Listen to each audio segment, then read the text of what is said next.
Thanks everyone for joining us for our first live PICS annual forum in a few years. And it's lovely to have people in the building. Also, welcome to the everyone who's joined us online. There's a pretty good number there.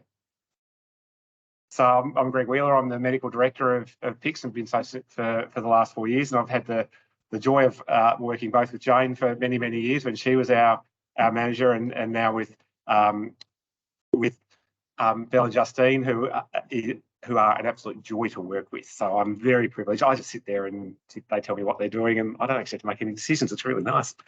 So I'd like to open the forum by acknowledging the traditional owners of the lands on which we meet today, virtually and in person. I'd like to acknowledge the Wurundjeri people of the Eastern Kulin and pay my respect to elders past and present and emerging, and of course to other groups in the regions of where you're watching this from. The VICS, so the Victorian Integrated Cancer Service has commissioned the artwork that's on your screen, and we've got it over in the corner there, entitled Hope and Connection to Vegas Fitzmurray, to represent our commitment to providing support to our First Nations people who are affected by cancer. And we extend that support to families as well. And I'd also like to acknowledge the trauma of last weekend for a lot of our First Nations people.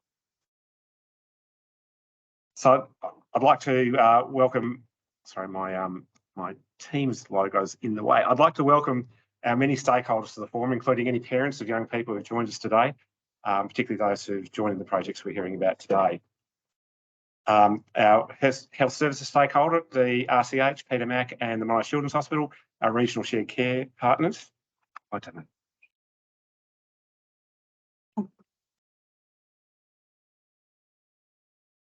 See that? Yeah. Cool. See, that's why I'm not allowed to do anything independently. And the shared care regional partners, our charity partners, Sporting Chance Cancer Foundation, Children's Cancer Foundation, Albury Wodonga Cancer Centre Trust, and the Royal Children's Hospital Foundation, and our partners within the VCCC. So now clearly I can't be trusted anymore with the presentation. I'll hand it over to the real boss of the team, Justine, all yours. Quickly fix this. There we go. Excellent. Okay. Yeah. That'll do.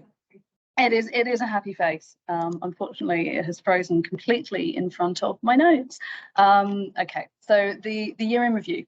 The PICS program, which obviously also includes the Regional Outreach and Shared Care program and the Long-Term Follow-Up program, have had a very busy and productive year. For the first time in the nearly 4 years I have spent as PICS director, this year we have been easily able to collaborate face-to-face as a team in the office and with our network. I can, no problem.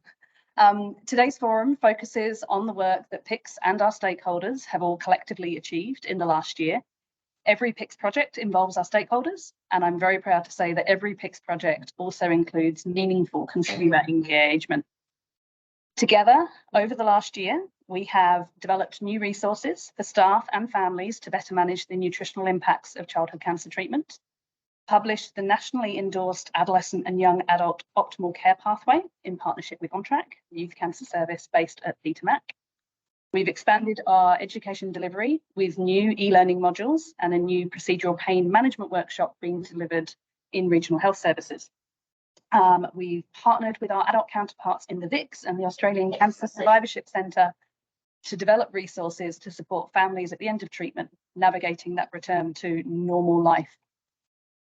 PICS' core role is to improve patient experiences and outcomes by driving equitable access to consistent high-quality cancer care. We do this by monitoring cancer service quality and performance, and by improving, developing and redesigning cancer services towards optimal care. When focusing on our consumers, we need to factor in the financial, social, mental health and educational impacts cancer care has on families, and do what we can with our service designs to reduce that burden. And that is why the theme of today's forum is why we do what we do, improving the patient and family experience of childhood cancer and cancer outcomes. Today, you will hear from a range of the PICS service improvement team about a number of initiatives that have been driven by PICS over the last year. From a statewide perspective, our greatest focus this year has been on the expansion of the Regional Outreach and Shared Care program. to ensure regional families can receive cancer treatment and supportive care close to home when it is safe to do so. On that note, we are incredibly happy to share with you is the establishment of a regionally based nurse coordinator role to support families in North East Victoria. Developed in partnership with PICS, this role was made possible by the financial support of the Albury-Wodonga Regional Cancer Centre Trust and the Albury-Wodonga Health Paediatric team, who have introduced this role into their programme to support local patients and their families. So to start, we're going to share a conversation with Jo Owen, the Regional Nurse Coordinator, and Shana, mum to Chase, who's currently undergoing treatment at the Royal Children's and Albury-Wodonga hospitals. The impact of having a local Albury-Wodonga PICS Regional Nurse Coordinator on childhood cancer patients and their families. Mum Shana talks to Regional Nurse Coordinator Jo Owen about her son's cancer diagnosis. All right, I guess what I want to ask you first, Shana, is a little bit, if you could tell us a little bit about your journey when Chase was diagnosed as a regional family, how that looked and how that happened with having to go to Melbourne in that diagnosis period. Yeah, so with Chase's diagnosis, we went to Wodonga Hospital first. I thought he had a hernia in his belly, but it was actually an inflamed lymph node. They let us go home that night. Then we had to present to Albury Base in the morning, and then they got the results back from the bloods from the night before. And they said at this stage it looks like Chase may have leukemia. So we would like you to go home, organise your life, because you'll be staying in Melbourne for the next 6 months. Within an hour of Chase's cancer diagnosis, Shana had to organise, pack and drive more than 3 hours to Melbourne so Chase could start treatment the next day. We had our whole life obviously just ripped apart in that one moment. We had to organise 3 other children as well. So at the diagnosis in the morning in Albury, we had Mark, my mum and my sister-in-law, so that I could say, okay, this is what happened. Chase has cancer. We have to go to Melbourne for treatment. Cancer treatment planning and initial treatment commences at the Royal Children's Hospital or Monash Children's Hospital before regional families are referred to the PICS Regional Outreach and Shared Care Program. I remember one of my first questions was, how long does Chase have to live? And then they said that his cancer is very successfully treated and that they have very good outcomes due to the Total 17 protocol. So he was placed on that protocol, but it means that because he is a T-cell ALL, that he has one of the strongest protocols, so it's a lot more involved. So other protocols don't need as much chemotherapy as other ones, but we did get it early enough where obviously the blood cancer travels around your whole body, but it didn't make any tumours within his body, so he didn't need any radiation. So that was very good. Yeah. Yeah. It's huge. So your whole family within an hour had to. Yeah. So they gave us uprooted. 1 hour. Yeah, and that's crazy. And I feel like being a regional family, when like people don't understand what it's like to try and keep a family together while living 3 hours apart. So Melbourne said that we were one of the luckiest families to get to go home as early as we did get to go home. And that also is because we do have the supports in Albury now that we didn't have previously. The Albury-Wodonga based PICS Regional Nurse Coordinator position commenced in April this year. This has already impacted the experience of cancer treatment for families like Shana's. I guess one of the other things that has been really good is that we're able to bring you home for snippets of time to be able to do care for Chase as well. And we've had a bit of a journey on being able to advocate for Chase to get him the best care at home. So with the nurses in Melbourne, I did state, like, I'm not a mum of one, I am a mum of four. That's and right. To be a good mum, you need to be good to all your kids, not just one of your kids. Yeah. And Chase isn't more important than all of my kids, he just has different needs, and those needs need to be met where it's functional for our family. That's why this role is important, because it says that those other children need their mum at home, they need their sibling at home as often as it can be. And because I guess I've been able to work a bit with Melbourne, we're also trying to align how we do that, 1-2 pull with the wipes, all the different things, so that hopefully he's getting the same experience in Melbourne and the same experience in Albury. Standardising paediatric oncology care processes across the state not only supports optimal care, but also supports a better patient experience. It's really special for the amount of trauma that he has to go through, like even dressing changes, that's a weekly event. So for him to still be happy when he runs in and still have that relationship with all of you, and tell he still has that little bit of power by saying, no, this is how I want it done, and you are all very respectful of his process in needing that. Shayna and Joe discussed the importance of regional coordination. Just having that extra support is also important for Chase. He knows you, he knows that you're the familiar person that looks after him. But yeah, I think it's more of the back and forwards and not having the support locally that you would have in Melbourne.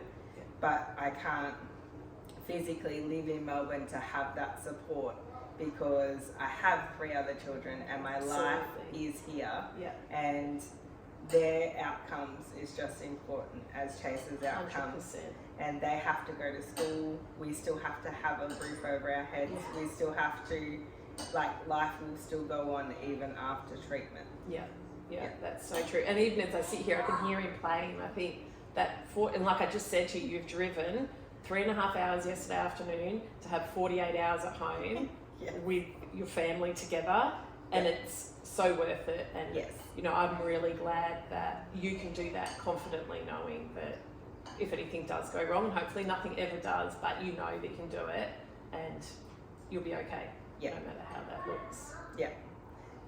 And like, to have that 48 hours at home is enormous. So life still happens at home, but I go away for a minimal amount of time, and then I come back, and they're understanding, okay, well, this time the protocol beforehand I was gone for a month, and that was a big deal. And I find that little cracks start happening, and then it's like, okay, I need to get home to fix those cracks before those little cracks turn into big cracks. 100%. And hopefully next year we'll be able to start looking at school, and they've got an amazing education team at Melbourne that will link him in, but I'm hoping that in my capacity too, that we might be able to, you know, facilitate half days, full day, however it looks, that with school on the horizon for him, some normality.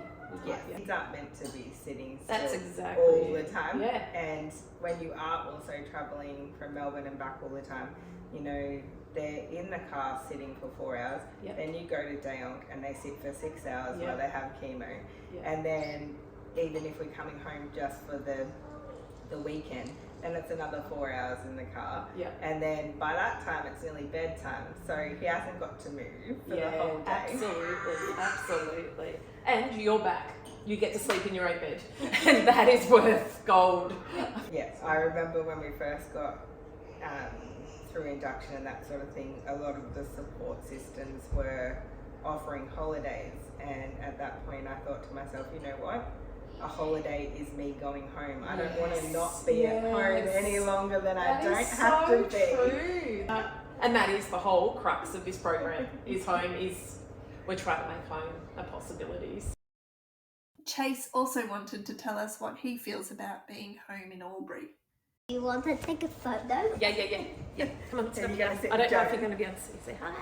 Hi. Can you tell me, do you like coming and visiting us at Albury Hospital? Yeah. Yeah? What do we do at Albury Hospital when you visit? Dressing change. Dressing change. And what happens when you come and visit us at the end of your dressing change? Prize. Yay! We love the prize box, and we love that you get to come home. What's your favourite thing about being at your house and not at hospital? Dead. Yeah. You get to play with your brothers and sisters, don't you? All right, can you give me a wave at the camera? Say bye, Joe. Get out. Bye, Joe. Get out. Thank you so much, Joe, Shayna, and Chase. Thank you to Joe, Shona and Chase for that video, and apologies for those of you who are still with us online. We believe you cannot hear the video audio, so we will get those links to you at the end of this session. While we know comparatively childhood cancer is rare, the many families living regionally are impacted greatly by having to travel for treatment, tests and surveillance. So these programs and initiatives have an enormous impact when we can provide some of that care locally. In the last financial year, 84 patients received a new diagnosis of childhood cancer living in a regional area. But this represents only 13% of the 647 regional families who were supported by the PICS Regional Outreach and Share Care programme throughout the year. I think we can all agree that the programme is delivering a vital service for a large number of families, and I'd like to take this opportunity to formally thank our long-term sponsors, the Sporting Chance Cancer Foundation, for supporting the programme for the last 15 years. We welcome the introduction of Merv Hughes as a patron for the Victorian programme alongside Bob Skilton, and we look forward to the continued support from the foundation in the future. Now I'll hand over to Belinda, PICS Deputy Programme Manager, to talk about the PICS Education Programme.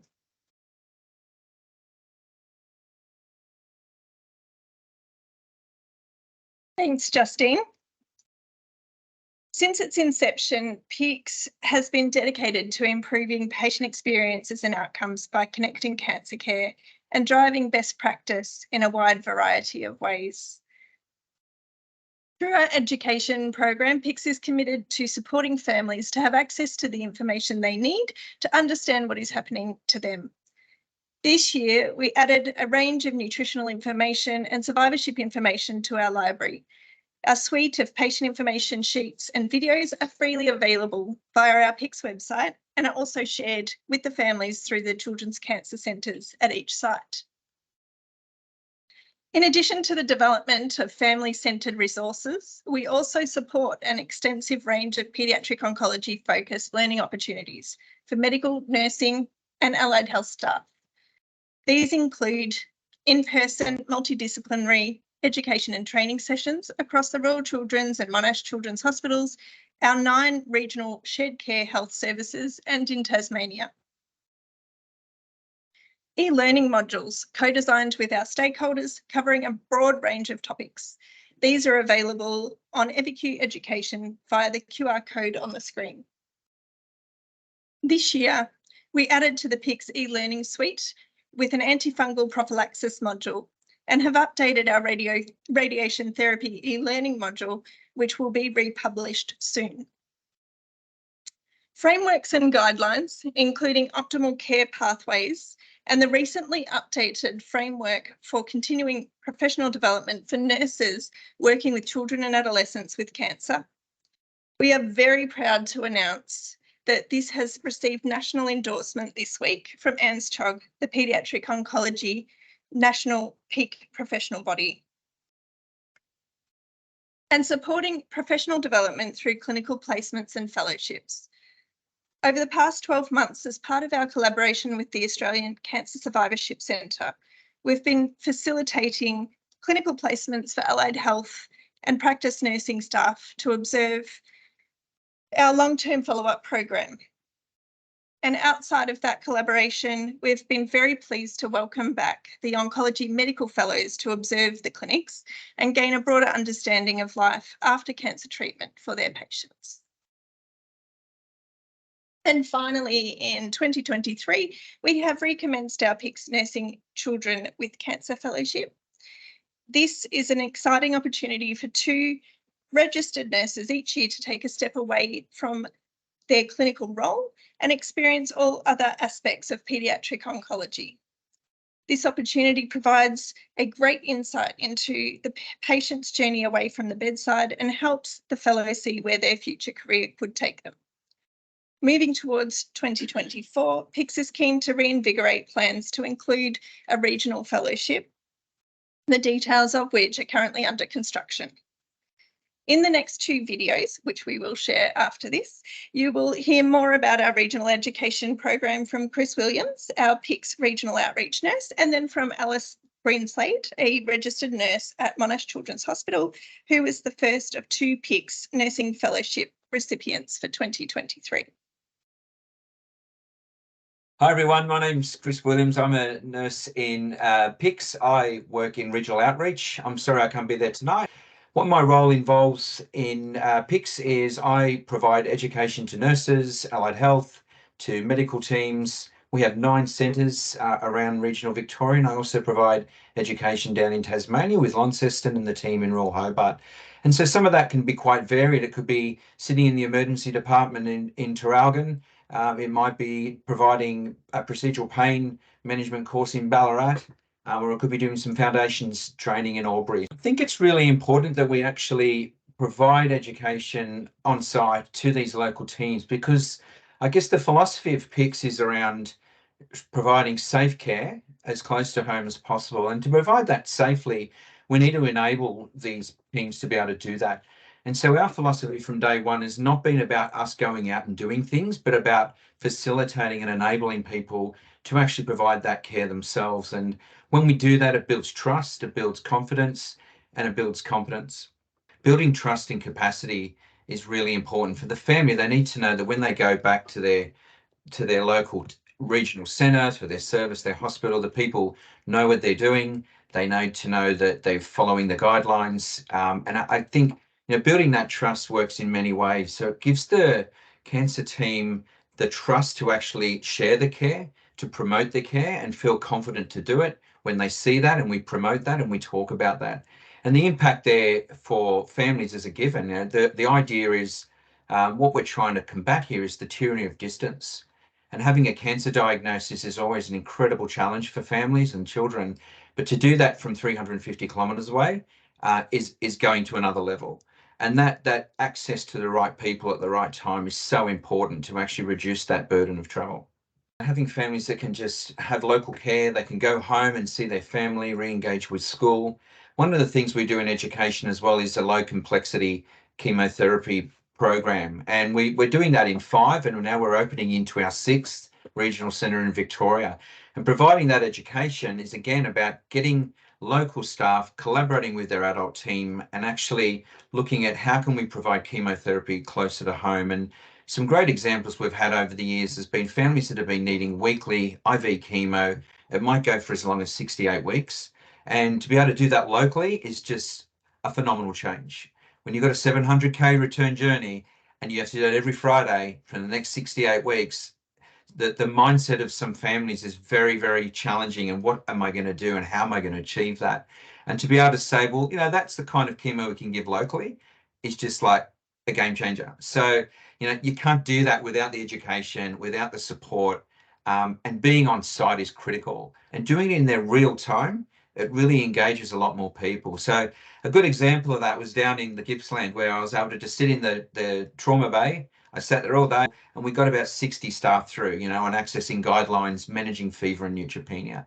So I think it's being short and targeted and doing it right. And often that needs to be where the people are. Just like we're following where the patient lives, we're going to where the staff live too. So I think that's where I see the big build and the outcomes in local education being a real win. Advocate. If you're a parent, think about talking to your oncologist about your local care. If you're an oncologist, think about planning that local care. And we're very happy to open up to see how we meet the scope of practice in your regional centre.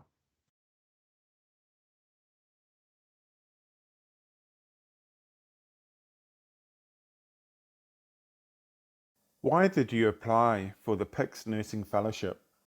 applied for the PICS Nursing Fellowship to learn all aspects of the paediatric oncology services, not just at Monash Children's, but what's offered at the Royal Children's and Peter MacCallum Cancer Centre, and also to gain a better knowledge and understanding of the paediatric oncology patient and the family's journey across the campuses and the different modalities and treatments offered. What did you do as part of your fellowship?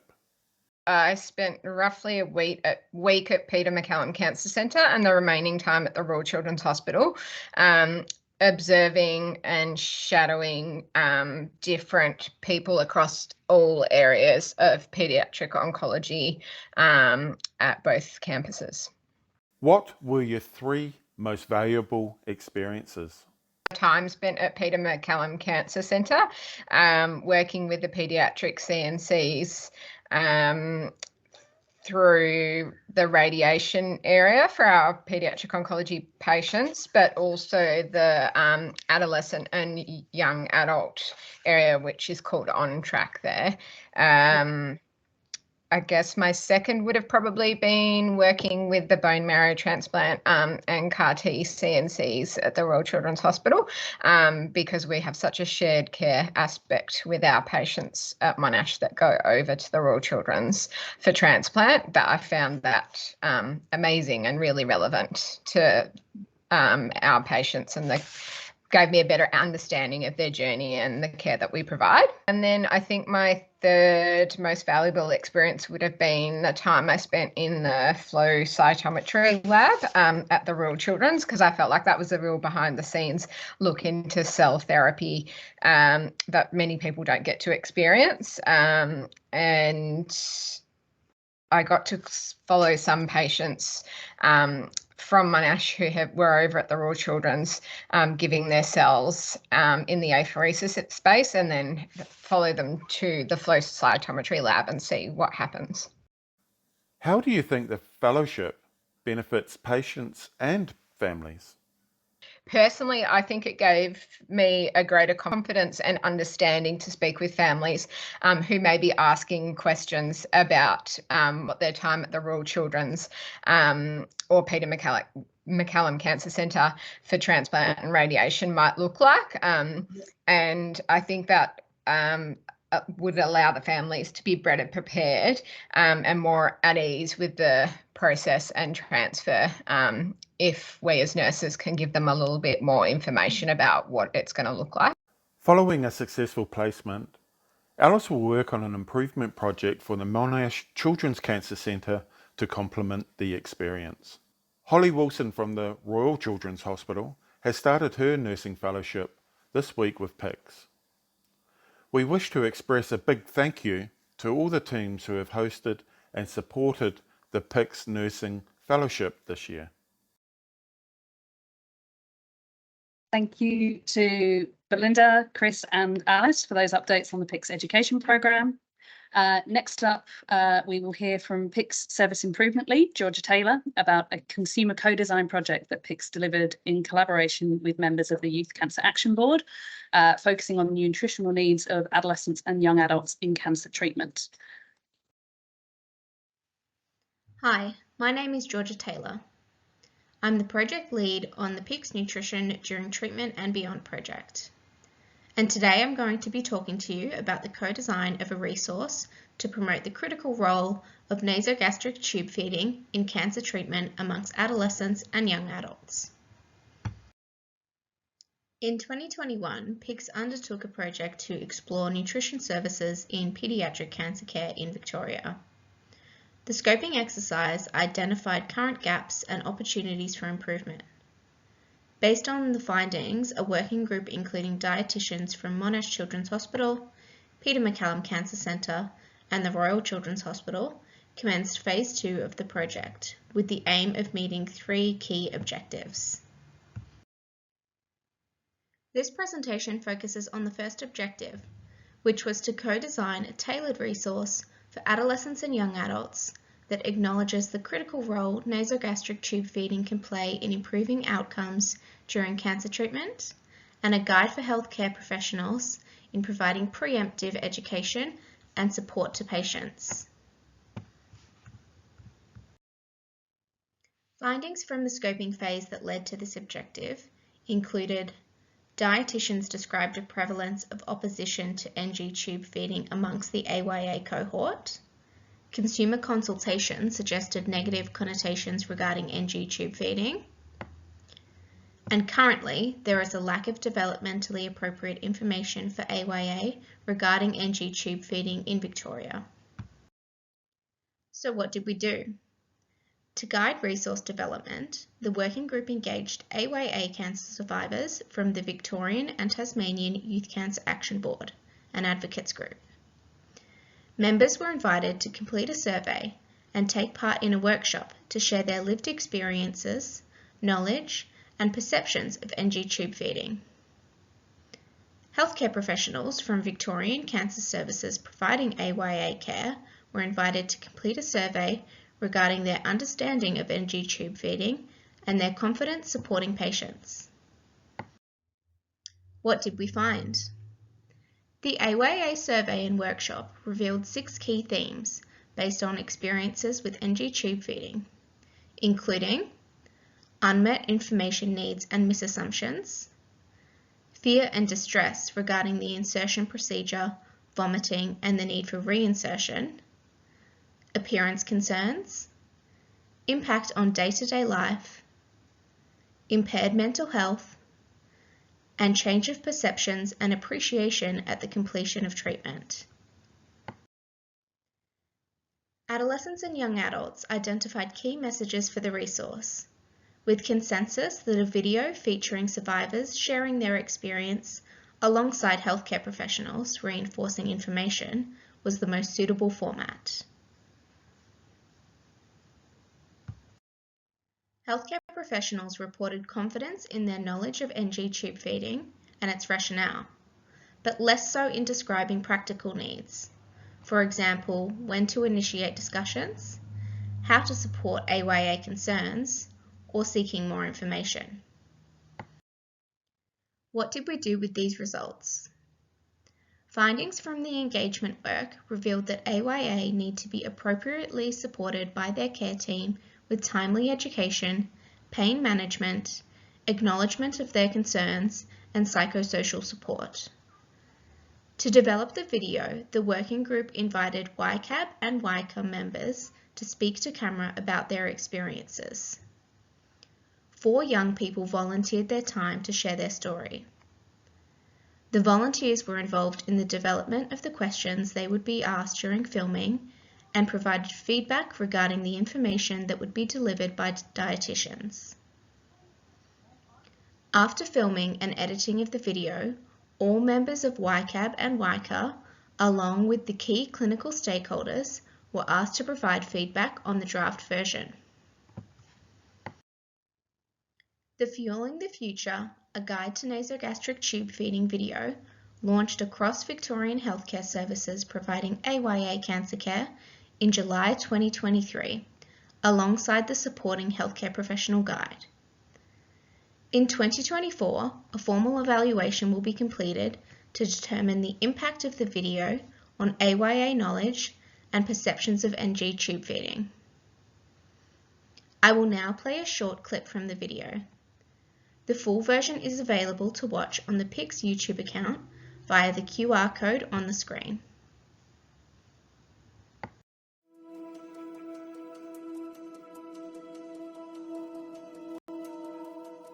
Many cancer patients may be unable to drink or eat enough to maintain good health during treatment. Good nutrition is important when going through cancer treatment.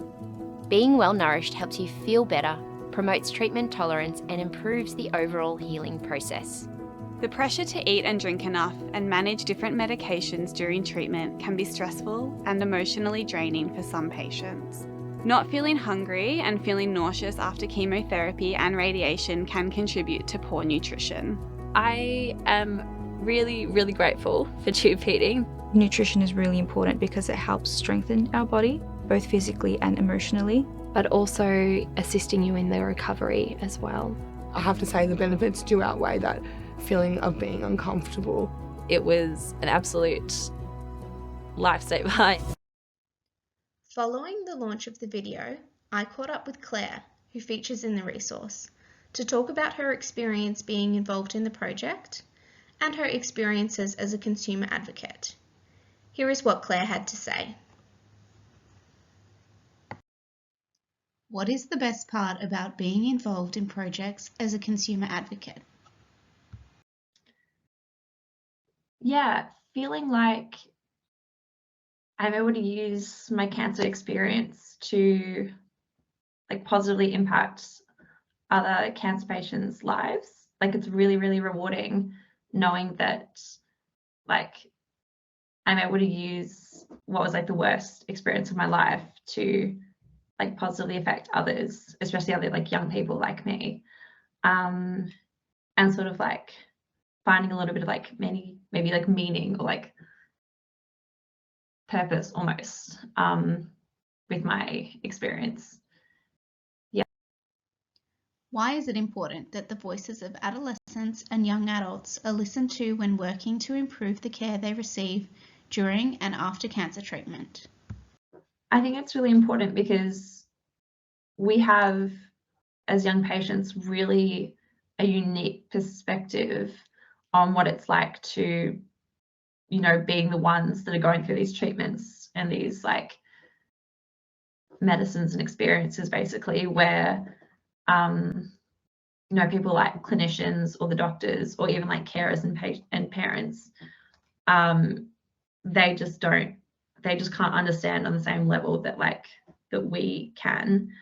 And again, we're the ones that are going through these experiences, and as young people, I think we really deserve the respect of having our voices heard from clinicians and scientists, because we're going through something extremely difficult that is really hard for anyone at any age, but we're also in that stage of our lives where we're, you know, either teenagers or young adults, and it's just a really, really difficult stage in our lives. And then you add that with a cancer experience, and I just think it's really important that we, get the respect that we deserve, I think. You were involved in the Fueling the Future video. What was that experience like for you? Both really positive, but also pretty difficult at some stages, where it was hard talking about like the feeding tube and my experience with that, because it was a really hard part of my treatment for a while, emotionally for me and for my parents and my family. So going through that sort of again in the video, when I was making the video, was pretty difficult at sometimes and emotional, but definitely for the most part, it was overall like definitely worth it, like really rewarding, more so than like too difficult, because as hard as it was thinking about how difficult it was for me, you know, as like a 15-year-old having a feeding tube, it did make me like think more about like the benefits really, and overall how it was a positive experience. And I know that, and I really like the idea that I'd be able to sort of share that with other young patients to make them know and understand like that overall it is like a really helpful thing. And yeah, I just wanted to help other young people like me know that it's just make them feel a bit more like comforted and just have a positive experience with feeding tubes in general. Yeah. I hope you enjoyed this presentation. If you have any questions or would like to provide feedback, please contact the PICS team via the email on the screen. Thank you to Georgia. It really is a wonderful resource. And if you didn't catch the QR codes, you will also be able to access it through our annual report, which will be published and disseminated soon. Next, we will hear from Hannah Pring, another one of the PICS service improvement leads, who has undertaken an enormous multi-year project to review and improve the PICS long-term follow-up programme for childhood cancer survivors, and is now moving into projects in the early off-treatment phase.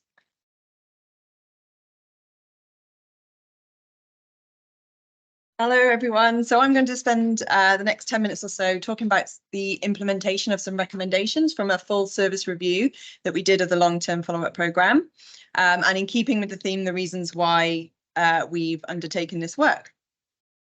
So I'm aware lots of people in the room are quite familiar with the long-term follow-up programme and what it entails, but for the benefit of those who aren't, I'll just give a brief overview. So we've been providing care for paediatric and adolescent cancer survivors in Victoria since 2008. We're a statewide programme. We operate in collaboration with the Children's Cancer Centres and our regional partners. The programme supports the long-term health and well-being issues associated with the late effects of a patient's diagnosis and treatment. So patients are typically referred between 2 to 3 years after finishing their treatment, and they're triaged into risk-stratified multidisciplinary clinics where they're typically seen annually until they transition to adult services. So some quick stats for you. So since the programme began, we've cared for a total of 2,129 patients. In the last financial year, we had 841 active patients. 140 of those were new to survivorship care, and we've delivered 530 appointments in that financial year as well. So we completed a full review of the programme, and that was completed in late 2021. It involved a patient experience survey with 103 respondents and a workshop of 9 parents and 1 young person. We also spoke with lots of other stakeholders who regularly engage with the programme. The service review resulted in recommendations across all aspects of the programme, which you can see listed here. And implementation of these recommendations began in 2022.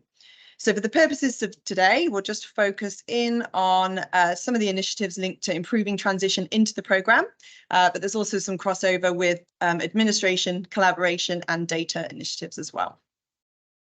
So we'll begin with the reason why we focused on that. So while most of the survey respondents felt they did have a good understanding of the purpose of the programme, there were still some gaps, and those centred mostly around expectations and explanations about the programme. As mentioned, we also spoke to lots of other stakeholders engaging with the programme. Their feedback is summarised here. So some felt the administration of the programme was complex. There's a lack of visibility of the long-term follow-up programme in our hospital booking systems. And due to this lack of visibility, there was often duplication of appointments and resources with ongoing Children's Cancer Centre surveillance. There are inconsistencies with some the timing of referrals to the long-term follow-up programme, and we need to better support our complex patients with the support they need when they need it. We also needed sorry, the notes have gone there. I can't even see the slide. We need infrastructure in place to manage increasing demand. It's all good. So bringing all of that feedback together, we could see that there is essentially a bit of a grey area between the end of treatment and attending the first long-term follow-up programme appointment. So in a nutshell, we had, as a programme, we needed to get better at defining who we are and what we do, and then also defining our place in the pathway, so where we fit and how we can make it easier for families to get to us. And importantly, for other healthcare professionals, so they can see what we're doing and when we're doing it. So I'll now take us through some initiatives we've undertaken to address the issues raised. For some background context, and without getting into databases too much, but to provide some background, we did traditionally administer the programme via a database that was managed purely by the long-term follow-up team. And because of this, we were not fully utilising all the functionality in the hospital booking systems at over at Monash and at the RCH. So to support pretty much all of the initiatives, we had to go through a process of rebuilding all our clinics properly in the hospital systems. So previously, upon referral, families received a welcome SMS advising them that their referral had been received. To increase understanding of the programme, we created a welcome letter template embedded in the EMR that includes information on the purpose of the programme, next steps, links to lots of information and some clear points of contact. We also developed a Q&A video, which is designed to answer some frequently asked questions, and we've included that in the letter. So that's been very helpful for families. It's more child focused, that one. With having that improved clinic build in the system, that's allowed us to streamline our waitlisting processes and to book patients into clinics earlier. And this has allowed us to send appointment letters and multiple reminder SMSs as well. So we're hoping that by increasing our communication touch points with families will help smooth that entry into the programme. And hoping that increased visibility in the hospital administration systems will make it easier for the Children's Cancer Centre to see our upcoming appointments so that we can work together to reduce duplication. So we are still battling the ongoing impacts of the pandemic and with increased sickness and FTA rates, but we are doing our best to proactively check in with the Children's Cancer Centre teams with the hope that this work will provide a streamlined experience for families. So behind the scenes, we've also been working on systems and mechanisms to support our service improvement initiatives. So we've developed a dashboard for monitoring service activity, and that provides insight into our capacity versus demand data. This is still a bit of a work in progress, but it essentially allows us to identify our clinic needs and prospectively plan so that we can meet the needs of our patients. This will hopefully help improve wait times as well for new patients. We've trialled a long-term follow-up program, MDM style meeting. Again, this is a work in progress. We want to work out the best way to utilize a really valuable multidisciplinary time. But the aim was to have a forum for education and to discuss complex needs and patients' follow-up to ensure that they're linked in with the most appropriate specialties at the most appropriate time. And we've also developed our long-term follow-up program, clinical practice guidelines, in the form of a quick reference guide. So these are a specialised resource developed to enable clinicians to provide consistent expert opinion and evidence-based care. These will be finalised and shared in the next few months. Most of the initiatives I've spoken about here focus on that time point from referral to the programme to that first appointment. But we did hear what families said, and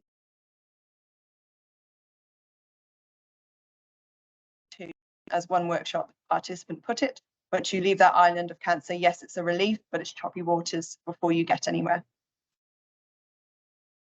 So as we know, survivorship is much bigger than the long-term follow-up programme. So PICS are working closely with some end of treatment initiatives that are already being trialled across the Royal Children's Hospital and Monash Children's. PICS and the MCRI are co-investigators in the development and piloting of the Lotus Lab app. So the Lotus Lab app is a go-to information hub at the end of treatment designed to support families and to increase engagement in survivorship and supportive care clinical trials. In the last financial year, we saw the development of the test version of the app, including 16 videos featuring survivors, parents and clinicians. To ensure it meets the needs of families, we're testing the app at the moment with parents and healthcare professionals. So we are actively recruiting. So if you are a healthcare professional and you would like to speak about trialling the app, please come and chat to me about this. We're also participating in the statewide collaboration to improve cancer survivorship project. And that's a collaboration with our Integrated Cancer Service colleagues and the Australian Cancer Survivorship Centre. And that's resulted in the co-design of 2 more resources on what to expect at the end of treatment and 1 signposting families to charity and community supports available at this specific time. So these resources will be piloted across our children's cancer centres and will become accessible through the Lotus Lab app and other end of treatment initiatives such as Emerge. And for those of you who don't know what Emerge is, that's a hybrid implementation trial aimed at the development and evaluation of a telehealth end of treatment model of care. So the key point I'm trying to get across here is that there's lots of interconnected work happening in this space at the moment, and all of these initiatives are consumer driven.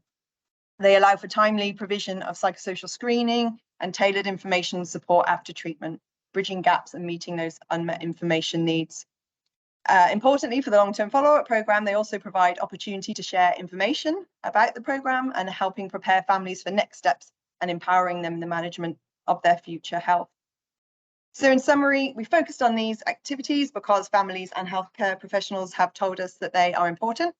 We've spent time mapping and defining our model of care, and families have been actively involved in the development and design of these initiatives to bridge these gaps. Supporting families at the end of treatment through surveillance into long-term follow-up and beyond requires considerable collaboration. And it's been really fantastic working on these initiatives and projects with our Children's Cancer Centre, MCRI, PICS and other colleagues. And it's great to see how they're all fitting together, leading the way in survivorship and follow-up care. We've still got lots of work to do, but I hope these initiatives will improve the delivery of quality care throughout the survivorship journey, enhancing the experience and outcomes of patients and families. So that's just a snapshot of some of the work we've been doing. Please reach out if you'd like to discuss anything, any aspects of the programme or the review. And thank you for listening, and to all those involved in helping us with this huge project. Thank you.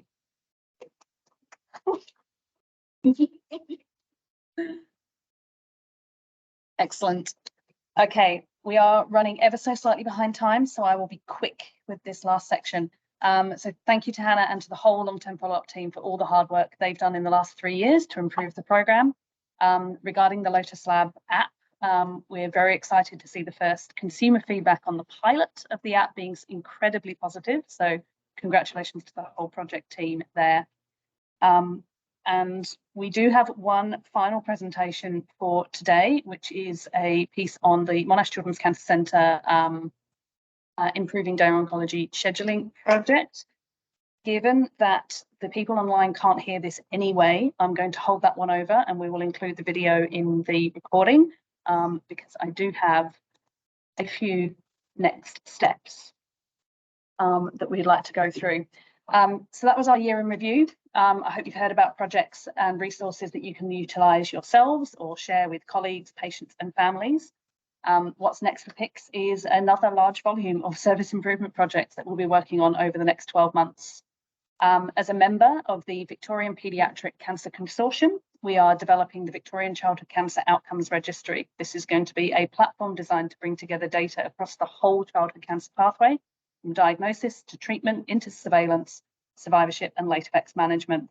The platform will facilitate service improvement, quality monitoring and research for the Victorian Paediatric Oncology System. The VPCC is funded through an MRFF grant, which is funded by the Children's Cancer Foundation, and we thank them for their significant support. Our updated CPD framework for nursing education will be utilised to commence a project to develop a curriculum for paediatric oncology nursing education, which we'll design for Victoria, but we hope will be adopted across the ANZCHOG network. In regional Victoria, we have commenced a project to identify the potential for regional radiotherapy centres to support the delivery of palliative radiation closer to home, preventing the need for families to travel long distances at this very difficult time. This piece of work ties in nicely with the continued development of the regional outreach programme across Victoria. We're particularly focusing on Gippsland and also the new Women's and Children's Hospital build in Geelong. We're also exploring opportunities to further collaborate with the health services in Tasmania to better support the families that travel between Victoria and Tasmania. And to support all of those improvements, we're updating all of our service capability frameworks that underpin that regional programme.